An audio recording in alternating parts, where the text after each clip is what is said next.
Episode 141, How to Stop Wasting Your Time.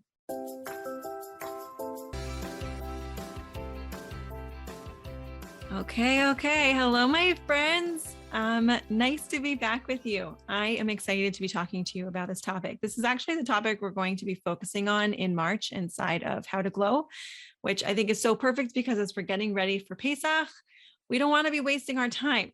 So where does this come from? So let me just paint the picture for you. So often I'll be working with one of my clients and she'll say something along the lines of, I had this thing, I wanted to get it done, and I don't even know what happened to the time. Or she'll say, I just picked up my phone to check a message, and like 2 hours later or 30 minutes later, and I'm just scrolling. Or, I just know that if I were to stop watching, I could get so much more done with my day, something along these lines. And it's not always electronic, right? But this just feeling that like you're just pushing stuff off, you're not getting done what you could get done. There's more in you, or there's just a goal that you have. And it might be as simple as, starting to organize for Pesach, and it might be as big as starting a new business, or, getting ready, making space in your life to have more time with your husband, or focusing more with your kids, right? I want to focus on one specific reason that this happens. Okay. And it's a concept called buffering. All right. I love this concept. I think this is a really, really useful and practical thing. And it's such a helpful word to add to your vocabulary. So this is a concept that I learned from my coach, Brooke Castillo. So buffer is any time that you end up with a net negative result because of a behavior. So that might mean, scrolling on your phone isn't necessarily a bad thing if this is the time of your day where your goal is to sit down and relax and put up your feet. But if right now what you were supposed to be doing was getting ready for work tomorrow, or, packing lunches for school, or spending time with your husband, so not great use of your time, right? So now it's a buffer because it's a net negative result. You're not doing the thing that you want to be doing with that time. There's a lot of different ways that people buffer, right? Some people do it with checking news sites. So at the end of it, they've wasted their time. Now they might be feeling like really strung out and really nervous. You start to notice the difference with your buffers because of the energy with which you pursue it, right? Because sometimes the buffer comes from almost this kind of like anxious, grabby place. Like, I don't want to deal with whatever this thing is. Let me just do this instead. Like, I'm just kind of pushing off something else, as opposed to, imagine like it's Shabbos afternoon and you open up your magazine and you're sitting there reading. It's not a buffer. There's nothing else that you need to be doing. Your point is to sit down and enjoy yourself, right? And I think it's really important that we clarify between these two things, because I want you to be able to sit and enjoy positive, relaxing activity. And I don't want you to fool yourself into thinking that scrolling on your phone, or checking websites or forums online, or online shopping, or having another glass of wine at the end of the day, or, eating something that you're really not even enjoying, but it just kind of gives you that extra quick dopamine hit. I don't want you to think that that is self-care, because really what's happening is you're avoiding something, you're getting away from something. And it doesn't end up fueling you at the end of the day, right? You don't end up feeling better off. That's a good, I guess, another way of sort of noticing if it's a buffer. So much of the time, the reason that we're not getting done what we need to get done, or the reason we're feeling so overwhelmed, if we just honestly take a look at how we're spending our time, and I'm including myself in this, I'm not saying it's only you guys, is we look at our time and we can start to see pockets of time that just got wasted, right? And so I want you to start to examine it. It's really helpful, by the way, to examine this, not from a place of judgment or condemnation, or this is terrible, but just to examine it from a place of like, okay, this is interesting. What's going on here? Might be nice to know that I could get some of this time back, right? Maybe that's possible for me. When you go into judgment, I'm telling you this because I see it over and over again, you just go down this whole rabbit hole of judgment and shame and like whatever, you're not good enough. And nothing actually productive ever happens from that, right? Like I'm just like, come back over here where it's normal and human what you're doing, because then we can actually like make some progress and do what you want with your life. Okay. So like, don't indulge over there. Don't go there, but just start to notice it, because it's a gift you can give yourself to start to get this time back. Now, it's not just your time. I think it's actually something much more profound that you lose when you engage in buffering. And again, all of us do it to some degree, and we all have different buffers. So as I'm talking, I want you to start to think about like, oh, wait, some of you already have identified, oh, you know exactly what your buffers are. Some of you might be like, I think it's a little bit this one, a little bit. Just start to think about it as you're going through this podcast, because it's really good to start to sort of articulate that for yourself. But the thing that I think you really, really miss out on, even more than whatever time you waste, or let's say you don't feel good because you had that extra glass of wine, or you don't feel good because you had, a chocolate bar that you weren't even stopping to enjoy, is that the feelings, whatever's coming up for you that you're buffering to get away from, is really there to give you information. Okay. So the feeling might be something as simple as, I don't want to start working on Pesach, or it's really overwhelming for me to think about making Mishloach Manos, if we're like being very seasonal right now. Right. Or it might be something like, it's really uncomfortable for me to be around these people. I'm self-conscious right now, or I'm feeling lonely. I just moved to a new neighborhood and I haven't really made friends yet. Right. Something is coming up for you. And if you use a buffer to push it away, in the moment, it feels like you feel better, but it doesn't ever solve the problem.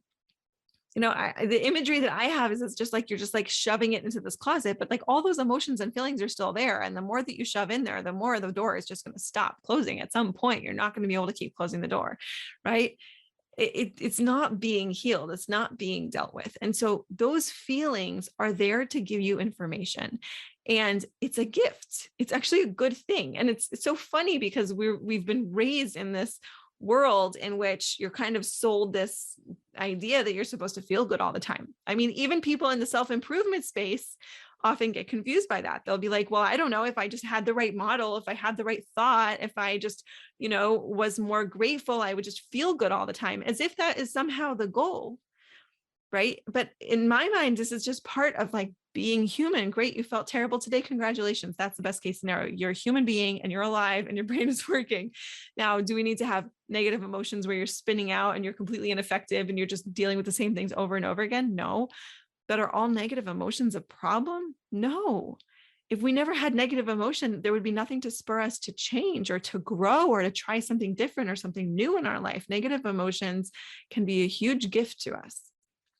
So I want you to just remind your brain that it's totally fine if you're feeling a negative emotion, and we don't have to just jump onto our phone the second that it comes up. And I'll just share with you, I've said this before, but I think that I'm very much not alone in this, that the negative emotion I had the hardest time learning to deal with was boredom. And I think that this is especially typical of people who maybe listen to a lot of podcasts, or they, like to consume a lot of content. They like to learn a lot. Maybe you listen to a lot of audiobooks or shiurim online, or you just, have a lot of WhatsApp chats going, or, things on Facebook or Instagram. You're consuming so much content that it becomes like foreign territory to just be bored. Right. And I almost think of it as if my brain is like, well, if we've been doing all this, not being bored, maybe being bored is dangerous. Like maybe we shouldn't be bored. Right. And it was really important for me to learn that. If I had just kept engaging with my buffers, if I kept saying, okay, it's fine. Every time I'm with my kids, I'm also on my phone, or every time I'm with my kids, I'm also listening to a podcast, I would never have had to deal with the boredom, right? Like I would have just pushed it and pushed it and pushed it. It would have been there, but I would have been pushing it down the line. Right. And in that moment, I would have felt better. So if I had kept doing that, then I would never have been able to just sit and be with my kids. I'd never be able to say yes. And they said, can you just push me on the swing? And there's no other moms to talk to. And I'm just standing there pushing for however long it takes, right? I wouldn't have had the choice to make because I wasn't willing to feel bored. Okay. And so it was really important for me to get past that buffer, that initial thing that I wanted to do, because I didn't want to deal with the boredom. Right. So in the moment when they would say, Mommy, can you push me on the swing? I'd just be like, oh, let me just quickly grab a podcast. Let me quickly grab an audiobook. Let me go find something to be doing with my brain while I'm pushing on the swing. I wanted that buffer. I wanted that quick fix of like inspiration and excitement and mental stimulation. Right. But when I said, okay, wait, what just happens if I just go and push her on the swing with none of it? I don't allow myself to have the buffer. I just have to be there with myself and with my kid. So what came up for me was boredom. And that in the beginning was a really, really difficult emotion for me to feel, but I learned how to feel it. And then I was available for so many more things. Now, I gave this example to one of my clients and she was like, oh my gosh, that is exactly what I do. Which was that I started to notice that anytime I had to do a certain type of household task, so like unload the dishwasher or wash the dishes or move the laundry, fold laundry, it was like this anxious need to make sure I had some good podcast queued up. Like, I have to make sure I have something so we can do these things. And sometimes it would take me longer to get all the tech figured out than it would take to just run upstairs, move the laundry, and then continue on with my day. Right. So such a good example of how the buffer just has this negative result, like because I wasn't willing to just deal with the boredom that was coming up from just moving on some laundry, which totally wasn't that bad once I just, learned how to deal with it. Then I was able to just be so much more efficient. I didn't need to like protect myself from this negative emotion. And again, for some of you, the negative emotion might feel a little bit more deep, right? For a lot of you, you're feeling very disconnected from your husbands right now. And if you're feeling disconnected from your husband, that can be a very negative emotion. But going on Facebook or going shopping, whether it's online or in person, or whatever the thing is that you might be doing to avoid feeling that disconnection, doesn't get you more connected. So whether what you want to do is look at the thought work, which I always recommend, or you want to just make a plan for yourself, how you're going to connect to your husband better and like add some more of that back into your life. Either way, neither one's going to happen if you're just busy scrolling, right? The reason that I think that this is so important, incredibly important, isn't just that I want to give you back the ability to make choices, isn't just that I want you to be able to fix whatever's going on in your life that might be bringing up negative emotion. It's that I believe that inside each of us is a part that knows what it is we're supposed to express in this world, right? What you have to express in the world, I can't do for you. Nobody else can do it for you. Each of us has our own nakuda, our own thing that we're supposed to bring into the world. And if we're buffering, if we're just kind of living in this haze of avoiding all of the negative emotion, one of those negative emotions might be saying, hey, we want to work on this now, right? And it might be something very personal and small. I'm not saying that everyone's going to end their life with a TED Talk, right? It might be something very private that nobody else knows you're ever working on, or it might be something very public or somewhere in the middle. But if we don't leave space for that inner voice to just come up and nudge us with some of those emotions, saying like, hey, maybe this isn't working. Maybe you should, you want to be a little more connected to your kids. Maybe you want to reach out a little bit more with your husband. Maybe you want to be doing a little more chesed in your community. Whatever the thing is, if we're just buffering and buffering and buffering, you'll never be able to realize that. And to me, that's the biggest loss. I don't think we can afford to lose even one person and what one person has to offer. So again, your negative feelings are not a problem. It's called being human. It's totally fine. You just don't have to believe your brain at all when it wants to say like, we cannot feel lonely. And I know that for some of these bigger ones, when you're right in it, it feels really scary. And I want you to just be like, oh my gosh, actually all these feelings are totally fine. Not dangerous. It's not going to hurt me to feel this feeling. The exercise I want to leave you with, and this is again something I'll be giving a lot of extra follow-up support, and we're going to be working through all month long inside of How to Glow, is to identify one buffer and give yourself a protocol. Okay. So let's say that you spend a lot of time on news sites. So I want you to just decide on a protocol. What is the protocol? It means this is when I'm allowed to go on news sites. You decide it ahead of time. Okay. So not like when I'm interested in what's on the news. That would not be the time. Right. But it might be like Wednesdays and Saturday nights from 9 to 10 p.m. are the times that I'm allowed to check the news. Okay. And you write it down somewhere where you can see it. So it's clear you've made the commitment, and just pick a period of time that you feel you could do this. I would recommend you do it for a full month. And the reason I want you to pick this protocol is that as soon as you said it, then your brain is going to have a tantrum, right? Then your brain is going to have all the thoughts and all the feelings and all the, like, immediately we're going to need to know the news. And no, it's not okay for me to just ask a friend if they heard what's going on. Like, we're going to have it right now.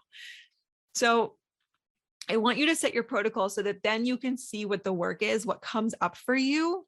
That's going to get you closer to starting to see what's the chatter that your brain has been using to keep you doing this buffer. That will be number one. And number two will be, once you're able to stick to this protocol, what comes up for you when it's removed. Some of you will just be able to remove it. You'll just be like, okay, I'm not going to go on social media this month. You'll just go all the way. And then right away, you'll start to see all the stuff coming up for you. You might not have a lot of chatter is what I'm saying. It might be just like a really clean decision for you to just take a month off of whatever your buffer is. And as you work your way through this protocol, again, the two things I want you to really be focusing on are, number one, what's the chatter? If I have chatter that's keeping me going and keeping me using this buffer. And number two, what's coming up for me on the other side? And really start to notice what benefits you see, because you might be amazed. I've had clients that I put on podcast breaks and social media breaks. We do lots of breaks inside my coaching, right? And I'm really excited to be doing this in the whole group because I think we'll get a lot of chizuk from learning from each other. And it's amazing the amount of mental clarity that comes out the other side. It's amazing the things that I hear from them where they say, oh, well, it used to be, for instance, one client said to me, it was so hard for me to get out of bed because I never had any like mental space all day long. But then when she got rid of her buffers, when she got rid of listening to so many podcasts, and she still listened, but she had a very clear amount, or, she created a protocol for herself. She had so much more mental space throughout the day. So she didn't need to lie in bed processing everything and preparing herself for her day, because her whole day felt so much more mentally spacious.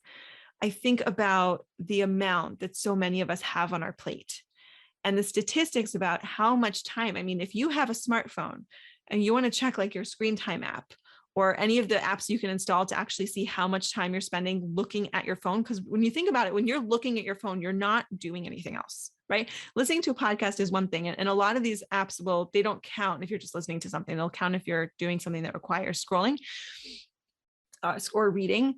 When you're looking at your phone, you're not doing anything else. And I've seen statistics over 2 hours a day easily for the average adult looking at their phone per day.